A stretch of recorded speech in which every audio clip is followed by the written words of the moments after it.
देख ली।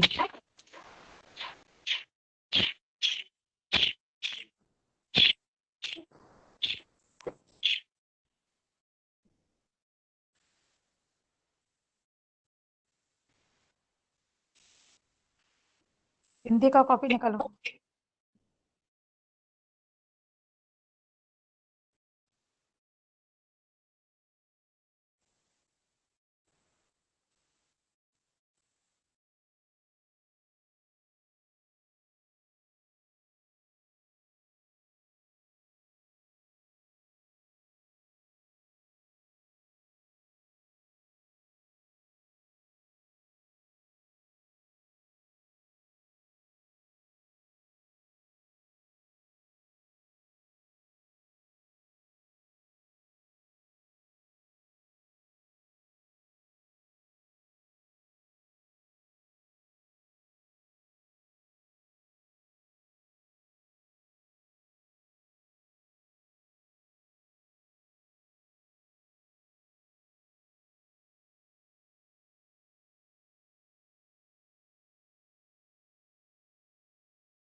जी sir.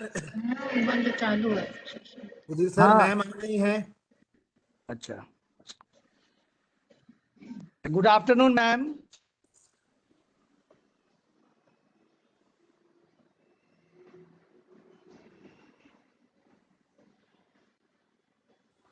Good afternoon, ma'am.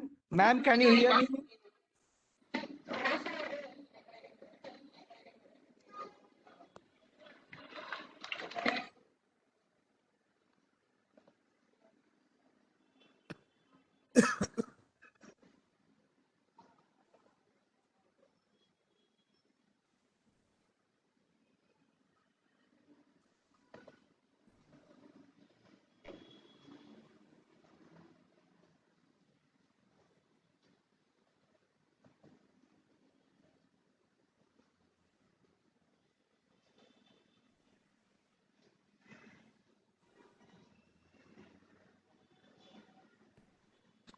चंदन जी, आप आवाज आ रही है हमारी? हाँ सर, आपकी आवाज आ रही है। मैम की आवाज नहीं आ रही है। मैम की आवाज नहीं आ रही है, लेकिन वो माइक तो उनका ऑन दिख रहा है। अभी मैंने बोलना शुरू ही नहीं किया है। नमस्कार। सॉरी सॉरी, नमस्कार मैम, नमस्कार नमस्कार। ट्रेनिंग का कुछ रूल मैं समझा दूं मैम। हाँ जी। हेलो, आपकी आवाज बंद हो चुकी पार्टिसिपेंट्स है। को कुछ ट्रेनिंग का रूल्स हम बता देना चाहते थे। हाँ जी, बिल्कुल बिल्कुल sir. Ji ji.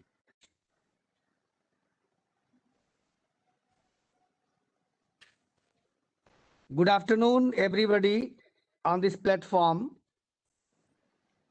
I would like to express some rules, general rules for this training session. The first of all, the microphone in WebEx platform is automatically disabled for all the participants to get a proper internet bandwidth and for the smooth conduction of the online session. Therefore, the participants are requested to communicate through the chat box only. The assessment link will be shared in the chat box 10 minutes before the end of the session, only by the host of the training. So all the participants are requested to fill the assessment form correctly and submit the same so that you can be eligible for the certificates, and do not ask for the assessment link in between the session. I think every participant must know to ma'am. We have enjoyed her last session. It was very good. तो आज फिर हम लोग ma'am का ये session जो है, आज का सेशन, उसको एंजॉय करेंगे। Thank you ma'am. Let us start.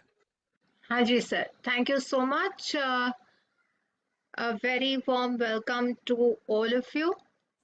आज हम लोग भारत रत्न लता मंगेशकर के दुखद निधन के बाद मिल रहे हैं ऑन अ पब्लिक जी जी हॉलिडे मैम, और आप तो मुंबई से बिलोंग भी करती है, इसलिए वो हाँ जी और ज्यादा ये है। हाँ जी जी हाँ जी। जी जी। तो उनकी ही मेमोरी में उनके जी ही मैम, एक गाने से हम स्टार्ट करेंगे ताकि उनको बहुत भी सुंदर, एक म्यूजिकल श्रद्धांजलि हो जाए। सो आई जी will ma'am. Like to share the song.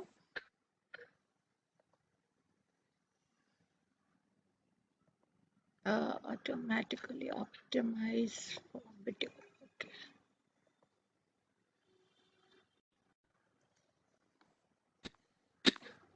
One more thing I would like to request all the participants, please switch off your camera please.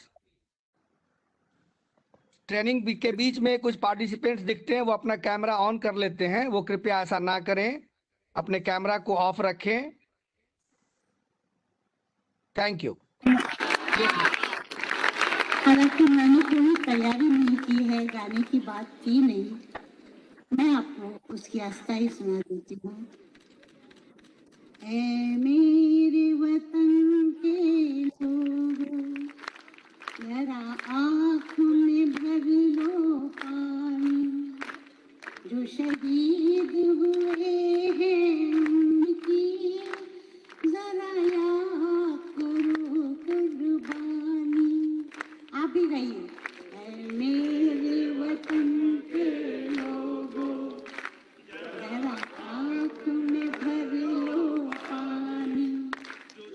शहीद हुए हैं उनकी, जरा याद करो कुर्बानी। मैंने श्री रामचंद्र जी को कहा कि मैं रिहर्सल करने आती हूँ, उन्होंने एक रिहर्सल Alright. किया। So, this was the shortest video I could find for Lata Didi, and the Sangeet Samragini that she was. Let us all hope that she's moved to the heavenly abode and rests there in peace. Yes, as most of you say RIP, we have lost a great legend. As we all are aware, she was in fact the winner of Padma Bhushan, Padma Vibhushan, Bharat Ratna, as well as the Dada Saheb Phalke Award. So yes, let us now begin with our training session. And please keep the chat box working. Please do not put in your names and your condolences to Lata Didi. It's okay now.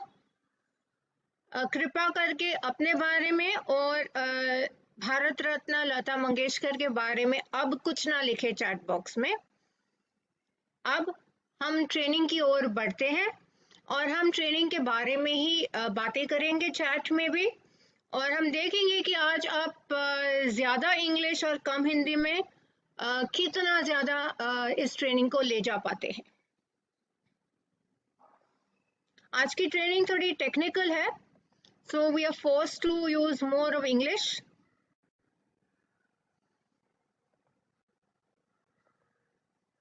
All right. तो आज भी हम तरुण Kumar sir का स्वागत करते हैं, जो कि deputy secretary and head CBSE COE Patna है। अगर वो हमारे बीच हों तो कृपया उनको अनम्यूट किया जाए। अभी मैम वो नहीं जुड़े हैं।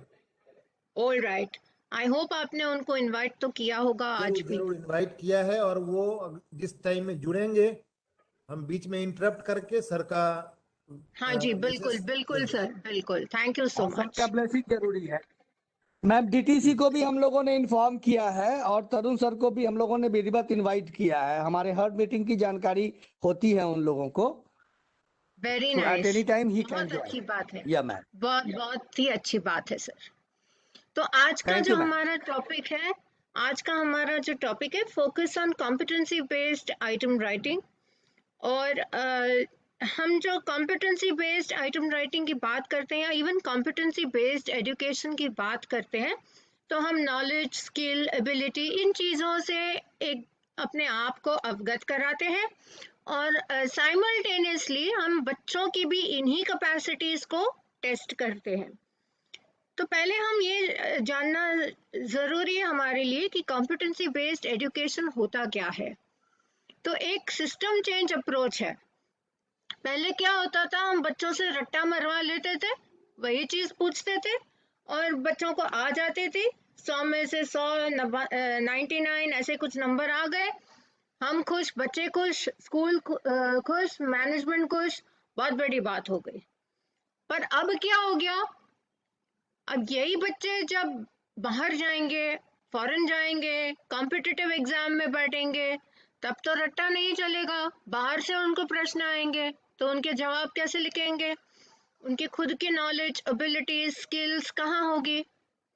इसलिए CBSE ने एक शिफ्ट कर दिया कि अब रट्टा मारने वाला सिस्टम खत्म, अब एप्लीकेशन बेस्ड सिस्टम शुरू।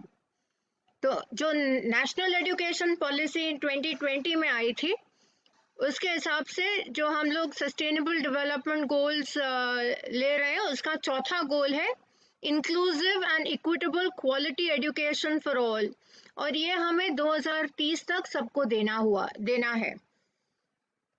इसीलिए इस चीज़ को, कॉम्पिटेंसी बेस्ड एजुकेशन को हम स्टार्ट कर रहे हैं।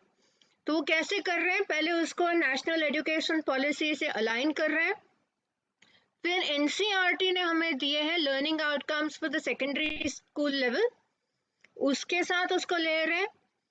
और धीरे धीरे हमारी exam system, assessment practices, curriculum, syllabus, teaching styles, pedagogy, हर चीज में उसको मिक्स करके घुसा घुसा कर समझा कर एम्बेड कर रहे हैं, ताकि धीरे धीरे हम लोग उसे प्रैक्टिस कर सकें।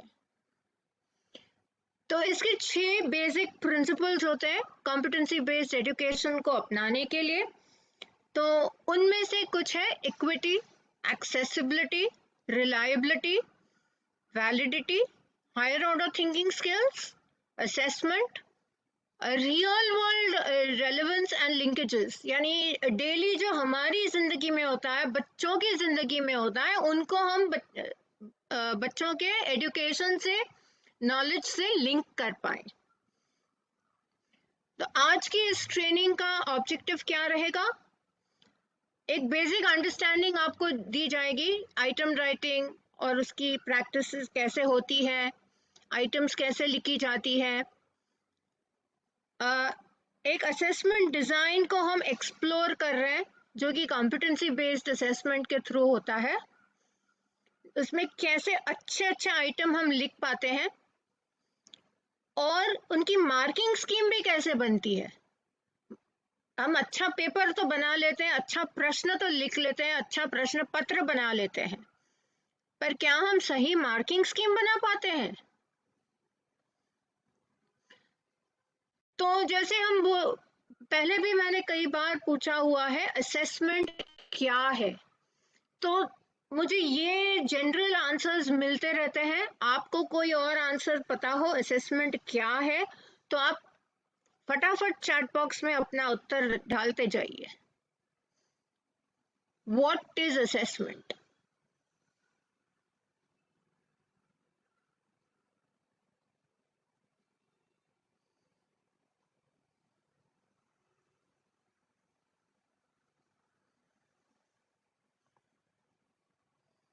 तो चैट तो मुझे कुछ, analysis of knowledge, all right.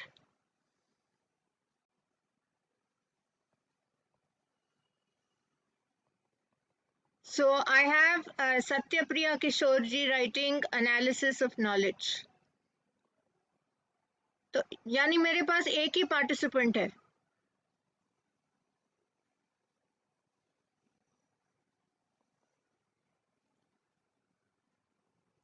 Evaluate the all-round development. Okay, एक हिंदी में भी चैट आई है, उसका मैं देख लूं जरा। इतनी क्विक हिंदी, जितनी फास्ट ये चैट पढ़ रही है, चल रही है। फीडबैक तो ठीक है। Estimate the learning, assessment is the process. Okay, all round evaluation, creative thinking, critical writing. अच्छा, ये हिंदी वाली चैट ऐसे ब्लैंक आ रही है। आई थिंक एक सर ने हिंदी में लिखी है, sir I request you to put it in English font. Raju Kumar Jha ji, आपने जो हिंदी में लिखा है वो ऐसे बॉक्सेस आ रहे हैं। It's a process of evaluation, all right. तो लोग यही तो लिख रहे हैं जो उनके स्क्रीन पर दिख रहा है। Learning, it's a selection tool, a professional accreditation. तो जो इसके अलावा जो चीजें हैं आपके हिसाब से असेसमेंट क्या होना चाहिए, वो आप लिख रहे हैं, and I am happy about it. So it depends on the purpose to which assessment is put, but a high level of assessment is a process which measures something with a purpose of assigning value to it. यानी हम उसको marks, grades कुछ भी देकर उसे आगे बढ़ाते हैं।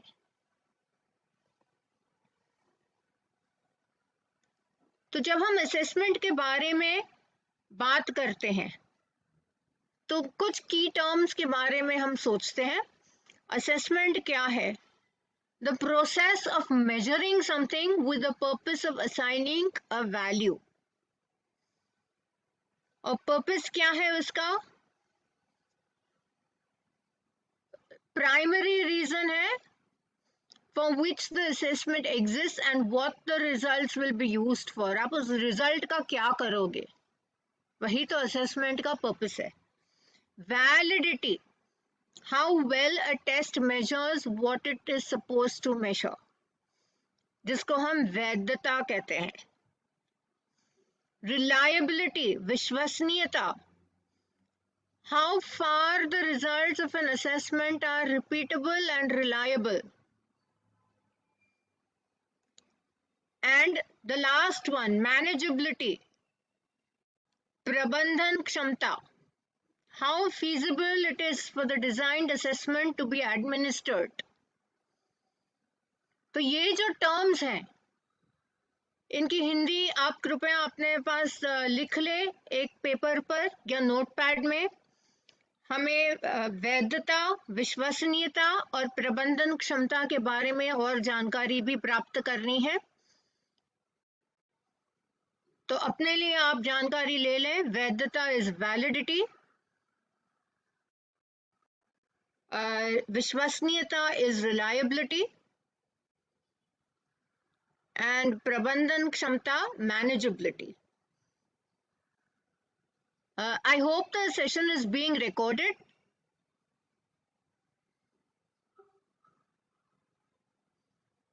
Yes, ma'am, recorded. Yes, ma'am. Okay.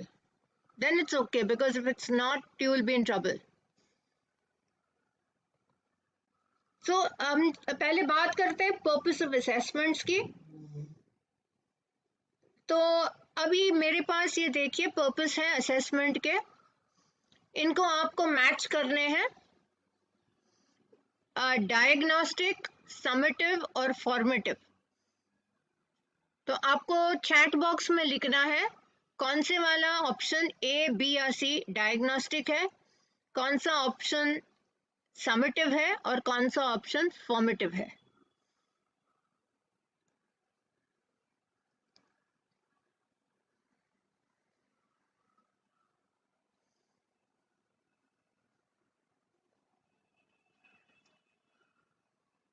Upendra Kumar ji बता रहे हैं ए इज व्हाट.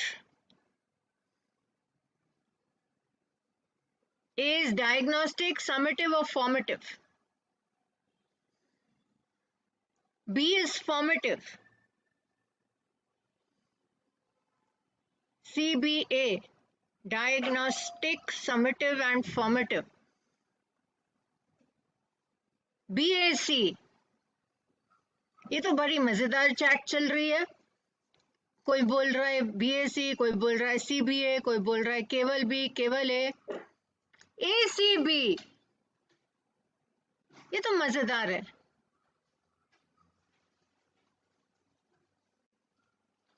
बड़ा मजेदार चैट चल रहा है ये. तो मैं आपको जल्दी से इसके आंसर्स दिखा दूं.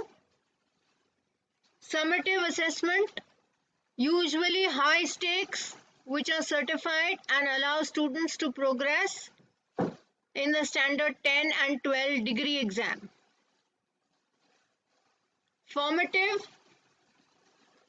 low stakes, they are not certified, used to help students and teachers understand how well the students are performing, end of the term or semester test, topic tests. And diagnostic have the lowest stakes. They aren't certified, they are used to help teachers and students understand the strength and weakness of the students before they begin the teaching learning process. They are like entry tests, quick fire tests and quizzes. They are absolutely diagnostic. जैसे हम doctor के पास जाते हैं और diagnosis होती है हमारी बीमारी कौन सी है, वैसे ही स्टूडेंट की स्ट्रेंथ वीकनेस वाली टेस्ट ये डायग्नोस्टिक होती है, जिससे टीचर को जानकारी मिलती है कि बच्चा कितने पानी में है.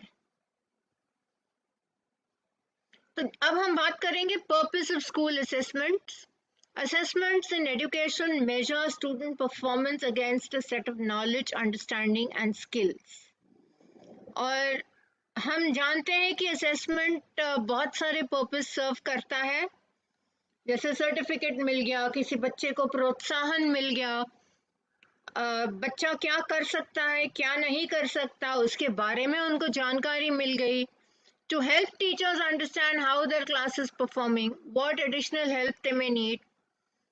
ये सभी चीजें हमें असेसमेंट से पता चलती है. और असेसमेंट स्कीम्स को करना क्या है अब आगे चलकर? Determine what students know, understand and what they can do, as well as discriminate between students of different abilities. जो ब्राइट बच्चा है उसको चैलेंजिंग असेसमेंट होनी चाहिए, और जो कम ब्राइट बच्चा है, एवरेज बच्चा है, उसके लिए असेसमेंट लेवल भी एवरेज होनी चाहिए. यदि आप चैलेंजिंग बच्चे को इजी असेसमेंट दे दोगे तो बेचारा बच्चा तो अपनी सोचने की क्षमता ही खो बैठेगा. तो अब हम बात करते हैं वैलिडिटी एंड रिलायबिलिटी की. तो हम वैसे भी बात कर चुके थे कि वैलिडिटी वैधता, रिलायबिलिटी विश्वसनीयता. तो दोनों के कंक्लूजन जो ड्रॉ होते हैं from a candidates performance, and जो डिसीजन हम लेते हैं बेस्ड ऑन द कंक्लूजन्स, वो यथोचित एंड निष्पक्ष होने चाहिए, reasonable and fair. So validity, does the assessment scheme measure what it says it measures? At the same time, reliability, consistency of measurement. Measurement तो नापदंड है जो हम नापते हैं कि बच्चा कितने पानी में है, और उसी की सुसंगति, कंसिस्टेंसी करते हैं, कितनी कंसिस्टेंट है हमारी टेस्ट. तो परहैप्स आज बच्चे ने अच्छा किया, कल बुरा किया, पर जो बच्चा हर दिन आपकी टेस्ट में अच्छा करता है उसी को तो हम अच्छा बच्चा समझेंगे. जो बच्चा हर दिन अलग अलग परफॉर्म करेगा उसकी तो कंसिस्टेंसी ही नहीं रहेगी. तो चलिए, ये हम देख रहे हैं वैलिडिटी एंड रिलायबिलिटी का एक इलस्ट्रेशन. आपको ए, बी एंड सी 3 डायग्राम दिए गए हैं, नीचे दिया गया है 3 number. Reliable but not valid, reliable and valid, neither reliable nor valid. तो ए बी सी डायग्राम लिखिए, डायग्राम ए और नीचे चूज कीजिए ऑप्शन 1, 2 या 3. फिर लिखिए डायग्राम बी और लिखिए नीचे का ऑप्शन 1, 2 और 3. फिर चूज कीजिए डायग्राम सी और लिखिए 1, 2 और 3 in the chat box.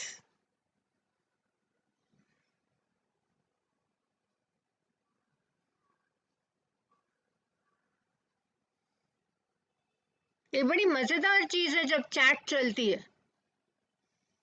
And apparently जब मैं पूछती हूँ आपको चैट में लिखने के लिए तो कुछ नहीं आ रहा है. अब अर्चना कुमारी जी ने लिखा है A3.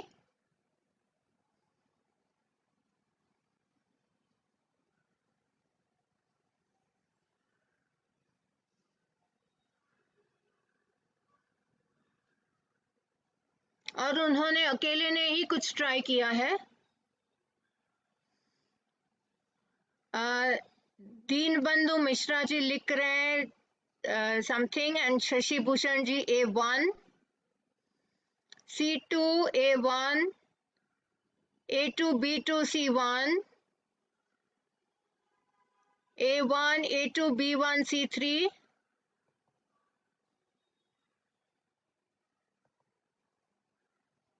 C2 A3 B2,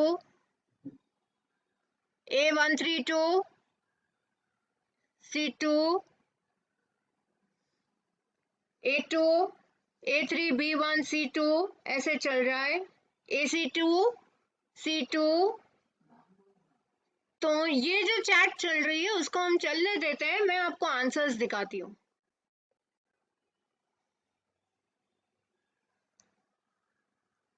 तो हम ये जानते हैं कि validity is not a binary or on or off measure, but it's a sliding scale with shades of validity. हम इनवैलिड से बढ़कर वैलिड तक पहुंचते हैं. तो वैलिड असेसमेंट क्या है? जो बहुत वैध हो सकता है वही वैलिड है, या वो something which is valid enough for the purpose to which it is put. हम वैलिडिटी कैसे मेंटेन करेंगे? Needs to be built into exams through good practice during the design and construction process. An assessment is a process, the purpose of which is to make decisions about the future of each person assessed. And if those decisions are to be as valid as possible, then every sub-process that leads to them must also be as valid as possible. So validity में हम ये देख रहे हैं, the domain should be specified as validly as possible. The assessment should be specified as validly as possible. The task should be designed validly. The questions should be written validly. The marking scheme should reward pupils as validly as possible, and the markers should apply the mark schemes as valid as possible. यहाँ पर marker जो है वो evaluator होता आता है, and the score should be processed as validly as possible. The reporting of the scores, the report card, should also be valid. तो हम देख सकते हैं कि हम जब से यूनिट बनाते हैं, लर्निंग ऑब्जेक्टिव्स, लर्निंग आउटकम से लेकर असेसमेंट, पूरा प्रोसेस करके पूरी ही चीज को हम वैलिड बनाएंगे. तो उसी के संग चलना है रिलायबिलिटी को. How much can be assessed, कितना हम असेस कर सकते हैं, कितना टॉपिक कवर कर सकते हैं, नेचर ऑफ द टास्क क्या है, क्या हम long answer, short answer, MCQ क्या देने वाले हैं, हम लोग इवैल्यूएटर के लिए क्या गाइडेंस देते हैं, क्या हम इवैल्यूएटर को बताते हैं कि भैया 3 मार्क्स है, 3 पॉइंट हो गया, कुछ भी 3 पॉइंट बच्चा लिखे 3 नंबर दे दो, या अगर बच्चा 2 पॉइंट लिखेगा तो हम कितने नंबर देंगे, और इन 3 पॉइंट के अलावा अगर बच्चा ये पॉइंट लिखता है तो हम कितने नंबर देंगे, क्या हम वो भी प्रोवाइड करते हैं इवैल्यूएटर के लिए. And the quality of evaluators, कितने कॉन्शियंशियस हैं, कितने वेल ट्रेन्ड हैं, और कितने उनकी सब्जेक्ट नॉलेज है. तो रिलायबिलिटी के बारे में, जो विश्वसनीयता है एक असेसमेंट की, उसके बारे में हम आगे बढ़ते हैं. It should be across the domain very effectively sampled, यानी एक blueprint तो पहले बननी चाहिए. The task should be clear. The students also should be clear of what is expected before them. So उनको भी हमने learning outcomes पहले ही share कर देने चाहिए. उनके लिए कोई सरप्राइज नहीं आनी चाहिए कि ये चैप्टर तो नहीं आने वाला था, हमने तो पोर्शन में लिखा था चैप्टर 3 दे रहे हैं, चैप्टर 4. ये नहीं होना चाहिए. उनको टास्क कंप्लीट करने के लिए भी हमें टाइम इनफ देना चाहिए. इसीलिए एक टीचर को हमेशा एक मार्किंग स्कीम बनानी चाहिए, ताकि टीचर को भी पता रहे कि इस प्रश्न को लिखने के लिए कितना समय लगता है.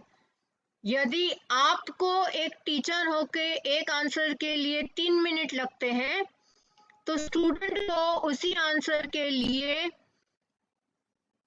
1.5 मिनट तो पकड़नी है. अगर आपको 1.5 मिनट लगती है तो स्टूडेंट को 3 मिनट लगने वाली है, क्योंकि हम तो फटाफट शॉर्ट में पॉइंट भी डाल दे, पर बच्चे को तो पूरा कंप्लीट सेंटेंस लिखना है. Make sure the mark scheme is clear and complete. Make sure the training of markers is good, and quality assure the marking scheme. तो अभी हमें याद क्या रखना है, एक असेसमेंट रिलायबल होती है पर वो वैलिड नहीं हो सकती. ऐसे भी असेसमेंट होते हैं, और असेसमेंट वैलिड और रिलायबल दोनों भी नहीं हो सकते. तो हमें ये देखना है, we have to see both. तो ये हो गया अभी मैनेजेबिलिटी. मैनेजेबिलिटी, प्रबंधन क्षमता। उसमें हम क्या देखते हैं? Nature of the assessment task, length of the assessment, flexibility of timing, equipment needed, administrative requirement, volume of students, कितने बच्चे इस असेसमेंट को करने वाले हैं, और लॉजिस्टिक्स। असेसमेंट में हमें 3 मेजर चैलेंजेस हैं, उनको हमें बैलेंस करना है। वैधता, विश्वसनीयता एंड प्रबंधन क्षमता। इन तीनों को हमें बैलेंस करना है। Please do not send me an annotation request. I am disapproving your annotation request. Pallavi Kumari ji,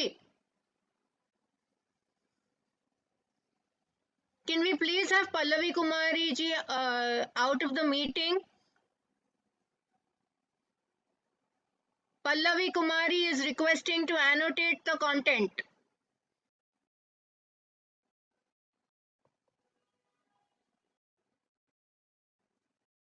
I do not know if you are receiving it, but Pallavi Kumari, please stop asking for that.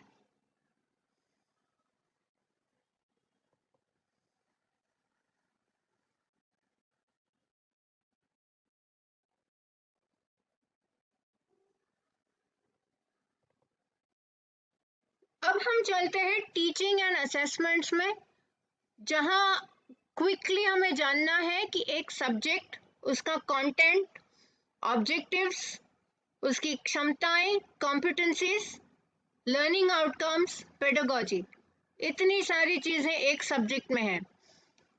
तो हम पहले left से चलते हैं, subject और pedagogy, learning outcomes, उनकी competencies, और right से जब चलते हैं तो सब्जेक्ट में क्या पढ़ाते हैं, उसके असेसमेंट ऑब्जेक्टिव्स क्या हैं, और उसको कितनी कॉम्पिटेंसी से हम टेस्ट करने वाले हैं। तो सब्जेक्ट को कॉम्पिटेंसी की ओर ले जाने वाले 2 पाथ हैं हमारे पास, एक पढ़ाने वाला, एक असेसमेंट वाला। तो पहले हम असेसमेंट ऑब्जेक्टिव्स को देख लेते हैं। छोटे छोटे स्टेटमेंट होते हैं जो कि ब्लूम्स टैक्सोनॉमी से संबंध रखते हैं, एंड क्लियर गाइडेंस देते हैं टीचर को कि कैसे अपने क्वेश्चंस बनाने, आइटम राइटिंग कैसे करनी है। तो 2 और 5 असेसमेंट ऑब्जेक्टिव्स जनरली होते हैं, कभी ज़्यादा भी हो सकते हैं, but important of the statement के साथ, लर्निंग आउटकम्स के साथ उनको लिंक करके बिल्कुल तैयार रखना चाहिए। असेसमेंट ऑब्जेक्टिव्स अपने टीचिंग पर भी एक इफेक्ट लाते हैं। अगर हम स्किल असेस कर रहे हैं तो हमें बच्चों को भी एक पॉजिटिव मोटिवेशन दे रहे हैं कि ये स्किल असेस हो रही है, पर उनको पहले लर्निंग आउटकम में ये पता होना है कि हम स्किल पढ़ा रहे हैं, उनकी इन स्किल्स को हम टेस्ट करने वाले हैं, तभी बच्चे तैयार होकर बैठेंगे। अगर हम बच्चों को बताते ही नहीं कि उनके लर्निंग आउटकम्स क्या है, जो कि एनसीईआरटी ने दिए हैं, हमारी सीबीएसई करिकुलम पूरे लर्निंग आउटकम्स पर बेस्ड है, और हमारी असेसमेंट ऑब्जेक्टिव्स भी इन्हीं पर बेस्ड होती है, जो कि हम ब्लूम्स टैक्सोनॉमी से लेते हैं। तो हमें सब चीज को इंटरलिंक करके ही पढ़ाना है, तभी हम एक सक्सेसफुल असेसमेंट बना पाएंगे।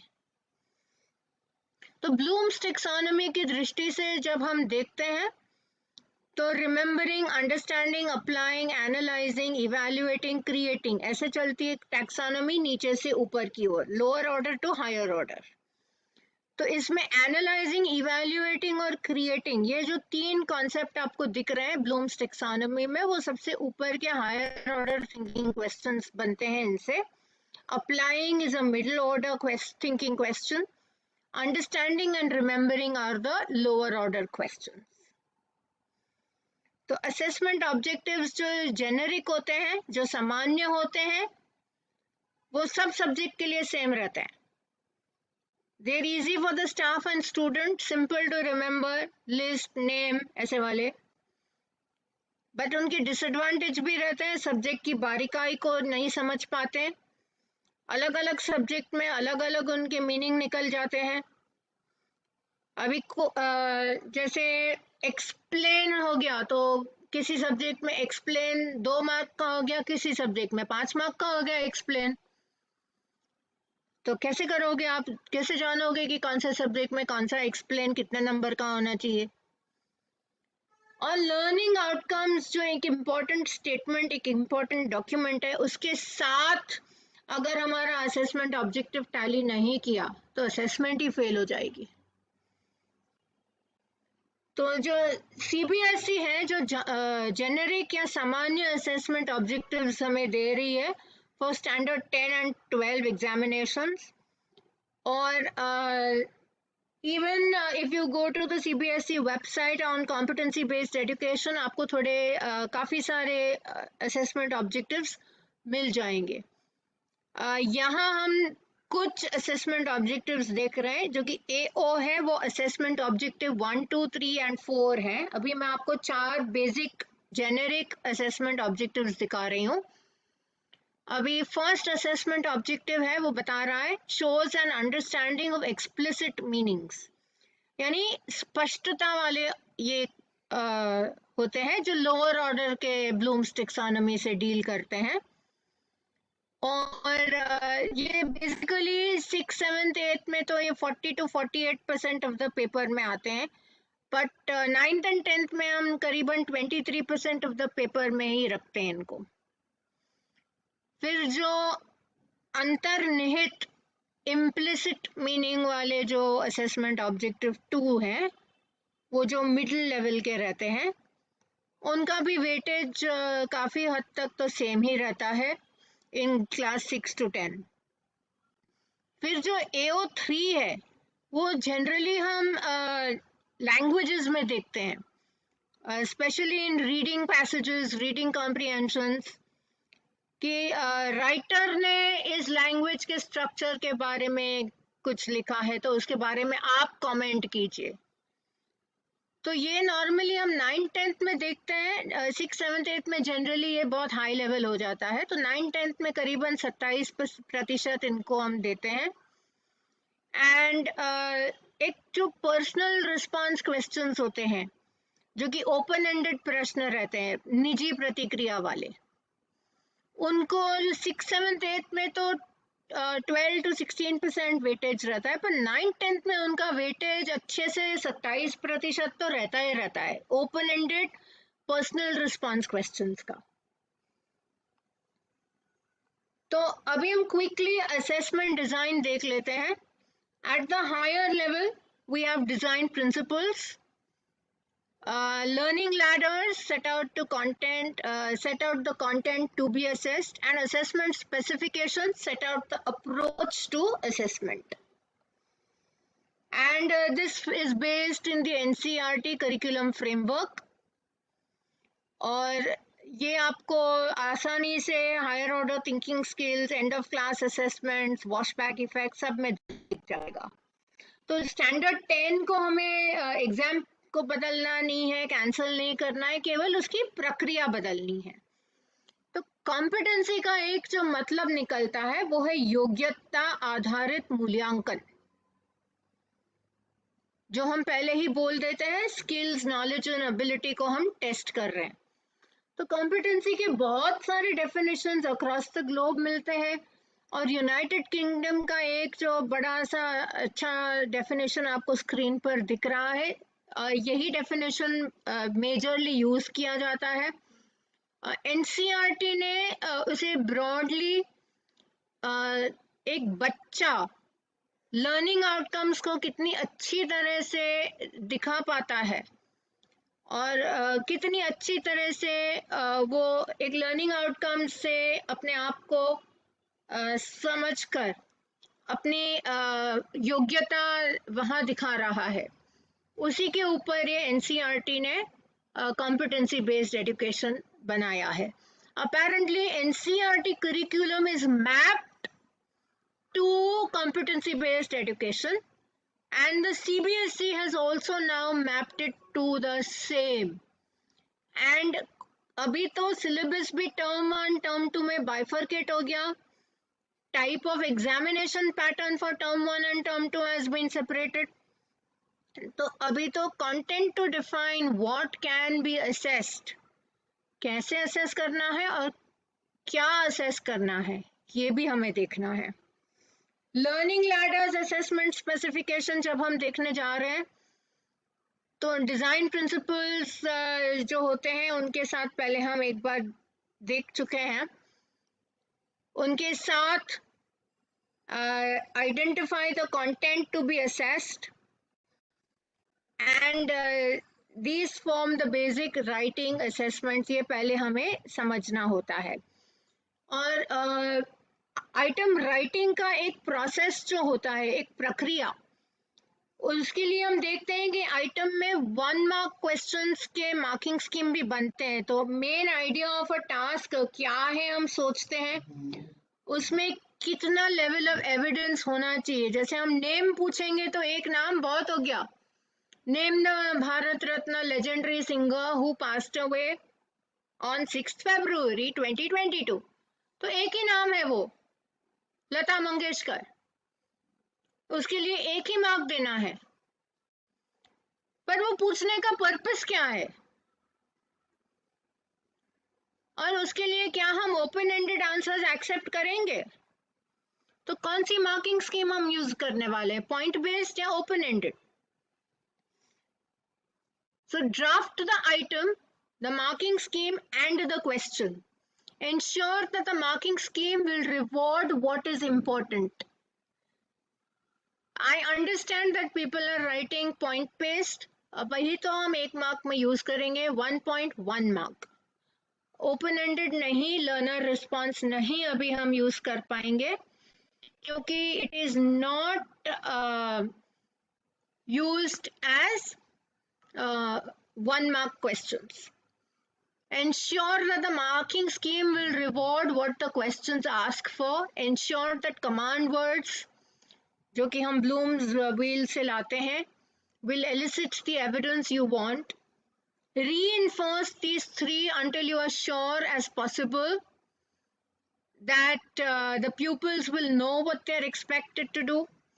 Their minds will be trying to do what you want to see they can do.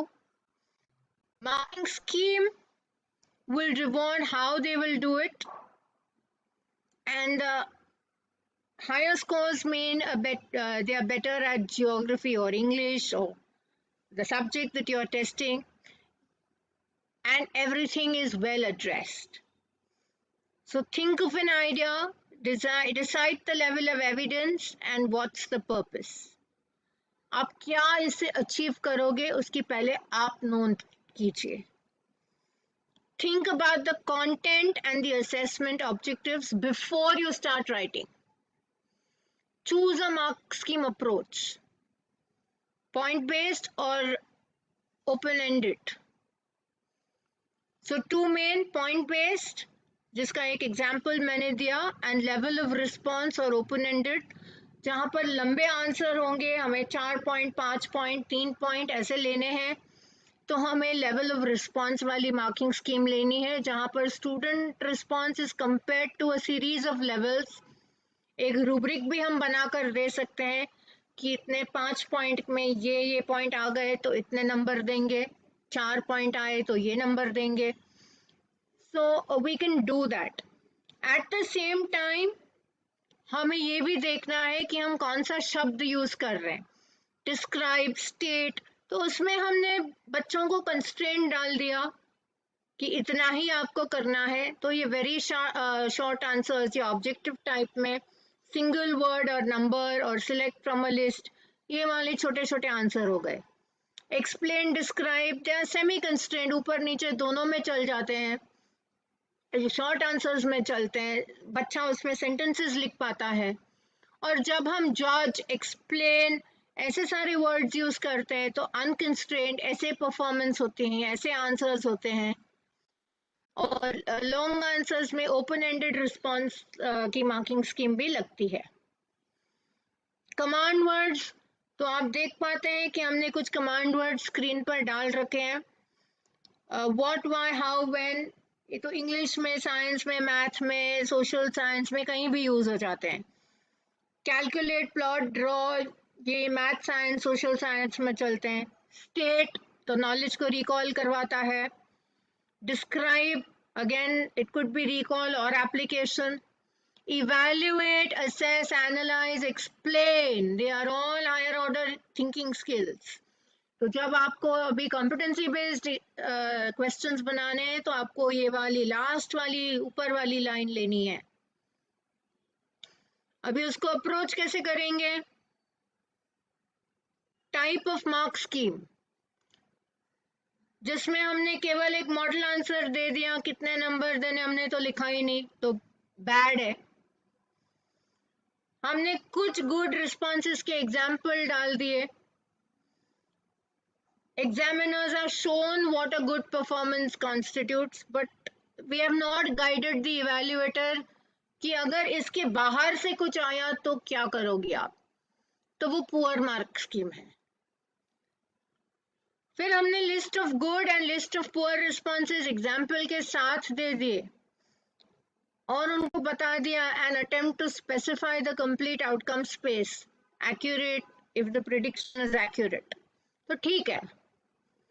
But the best one, हमने रूल दे दिया, प्रिंसिपल टू डिफरेंशिएट रिस्पॉन्सेज डाल दिए कि ये आंसर आया तो इतने नंबर देने हैं, इतना आंसर आया तो इतने नंबर देने हैं।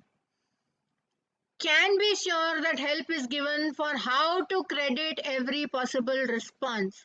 कि अगर आप अपने बच्चों को इवैल्यूएट कर रहे हो तो अलग बात है, पर काफी स्कूल्स में आजकल तो ये चलता है कि दूसरे डिवीजन के टीचर या ग्रुप ऑफ स्कूल्स हैं तो दूसरी स्कूल के टीचर इवैल्यूएट करने बैठते हैं, इवैल्यूएशन एक्सचेंज होता है।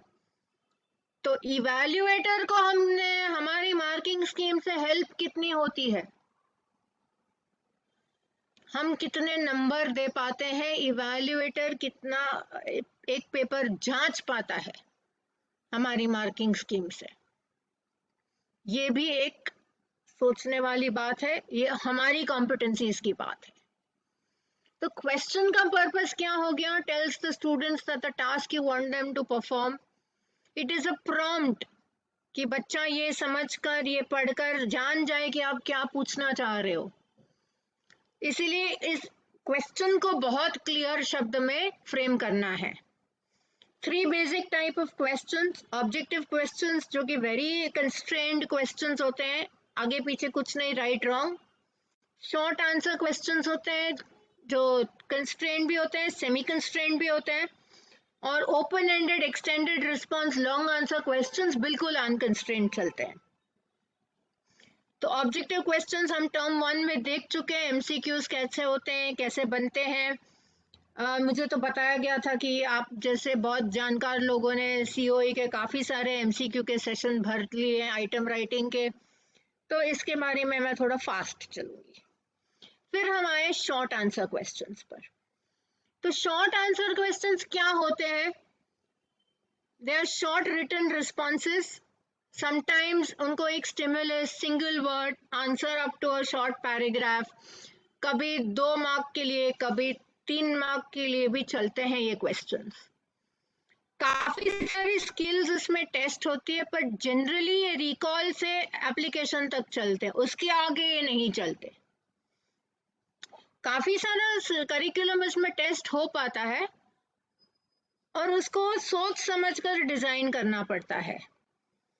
तो इसमें देखिए हमने बताया, एक give 2 reasons why Nasreen thinks that Alua is an attractive place। तो हमने 2 रीजन दिखा दिए, large trees, powerful reverse, bright colourful houses, हमने 3 रीजन दिखा दिए। पूछे हैं 2, आंसर की में 3 दिखाए हैं। तो इवैल्यूएटर के लिए हमने गाइडेंस बना दिया है, award 1 mark for each correct answer, maximum 2 marks, क्योंकि हमने एक क्वेश्चन को 2 रीजन 2 मार्क के लिए पूछे हैं, पर हमने 3 पॉइंट एक्स्ट्रा में दे रखे हैं ताकि इवैल्यूएटर को कोई परेशानी ना हो। जब हम एक्सटेंडेड रिस्पांस क्वेश्चंस की बात करते हैं So long answer essay response questions which require students to organize their responses in a logical manner can be several pages long, normally up to 25 marks maximum. जैसे जैसे students level बढ़ती है, extended response की भी level बढ़ती है. They usually focus on higher order skills like analysis, evaluation, or long explanation responses, even creation. They usually assess depth rather than the breadth of the curriculum, but they can do both. And when you see an extended response question, in the text, the writer portrays the pressure the narrator feels as he studies for his examinations. So explore how effectively she does this. In your answer, you should comment on ... पूरा question हमने बना दिया है. And refer to details in the extract, यानी हमने एक passage दिया हुआ या textual passage है ये, उसको अपने बच्चे को refer करना है for the answer.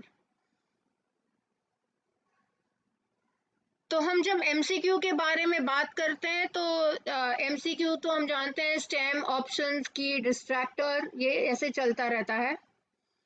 Short answer questions, broad range of most subjects are assessed, common in school exams. All levels of the Bloom's taxonomy can go in short answers. Usually 2 to 3 mark questions, even 4 markers could sometimes be in the short answers, but they are normally constrained and semi-constrained. They can even include multi-step tasks like a single question, particularly for complex calculations in math and even in science sometimes. And a number of marks gives an indication to the student about the type of response that will be required. Breadth or depth.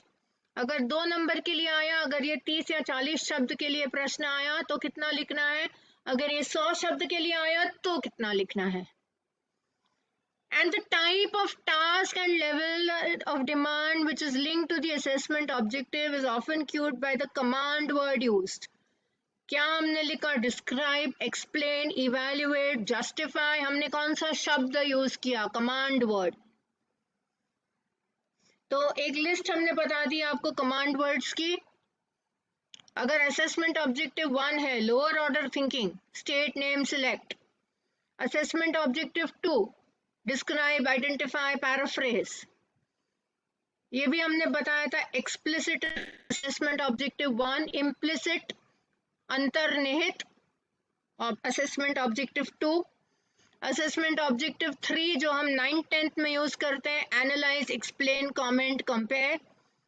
And assessment objective 4, evaluate, assess, justify, give reasons, recommend, argue the case for और against. कभी कभी हम stand alone questions भी देते हैं.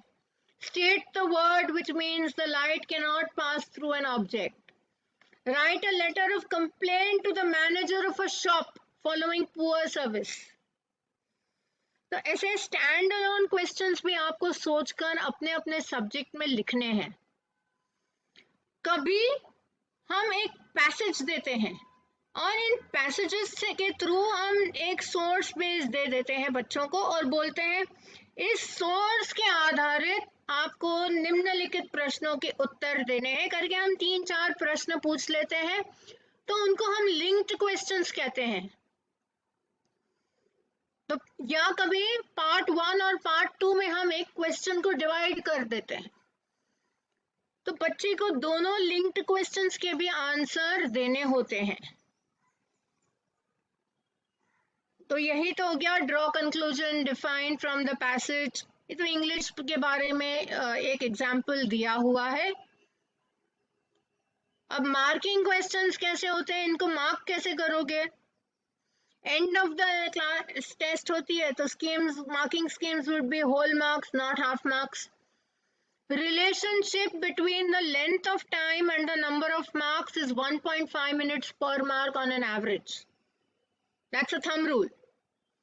Mark scheme needs to be clear on what marks are awarded for.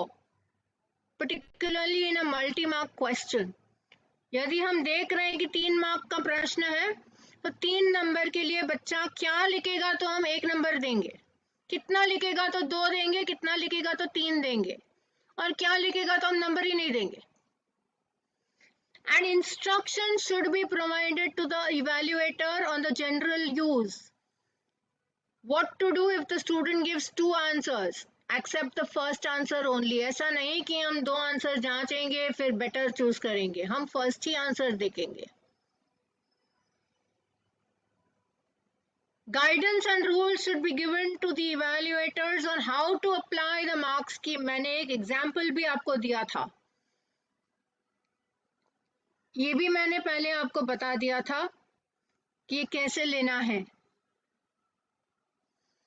अब mark scheme क्या होती है? Give 2 reasons why Nasreen thinks Aluva is an attractive place. तो क्वेश्चन तो हमने दे दिया इवैल्यूएटर को मार्किंग स्कीम में लिखकर, साथ में देखिए वहां पर नंबर भी दे रखे हैं 2 मार्क्स, यानी इवैल्यूएटर को पता है 2 रीजंस 2 मार्क्स. अब हमने नीचे आंसर दे दिया, आंसर में हमने 3 पॉइंट दिए, these are the 3 acceptable answers. उसकी गाइडेंस दे रखी है 1 mark for each correct answer, maximum of 2 marks. अगर बच्चा 3 पॉइंट देगा तो हम तीसरा नहीं जांचेंगे. तो गाइडेंस से इवैल्यूएटर को पता चलता है कि बच्चा क्या लिखेगा तो हम कितने नंबर देंगे. तो इसी के साथ I would love to end this particular session, sign off with a thank you to the organizers of Muzaffarpur Sahodai, as well as a very big thank you to the participants who've been here constantly mentioning a lot in the chat. Thank you so much for your constant interaction in the chat.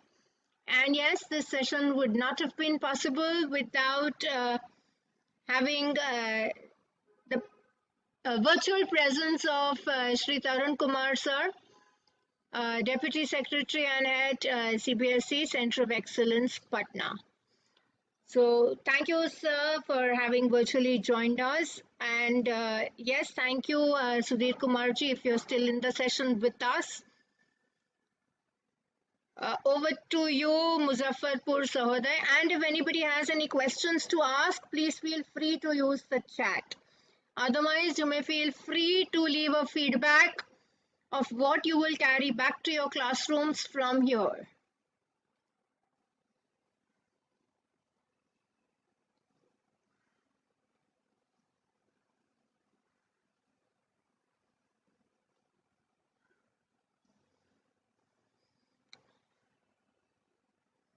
अच्छा, तो आपकी तो attendance link आ गई, आप तो सब बड़े busy लोग हो गए.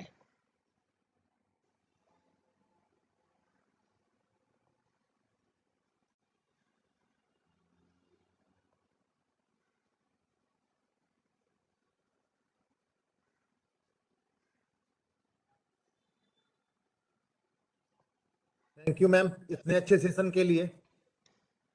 My pleasure sir. जी हाँ मैम. अब हम सारे पार्टिसिपेंट्स अभी लग गए हुए हैं आपके अटेंडेंस बनाने में, लिए आप अच्छा, लीव कर सकती हैं. all right. Thank you so very much, sir.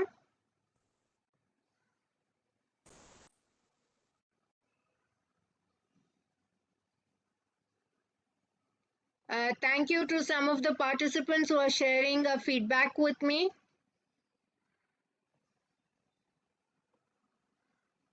यदि आपने फीडबैक में कुछ लिखा है तो थैंक यू सो मच, बहुत धन्यवाद आपको. यदि आपने कुछ प्रश्न पूछा है जिसका मैं उत्तर दे सकूं तो भी मुझे बहुत खुशी होगी.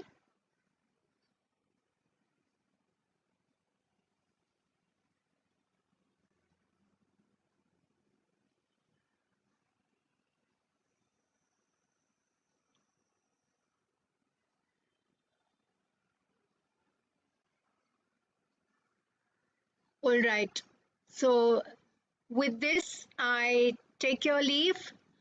Thank you very, very much.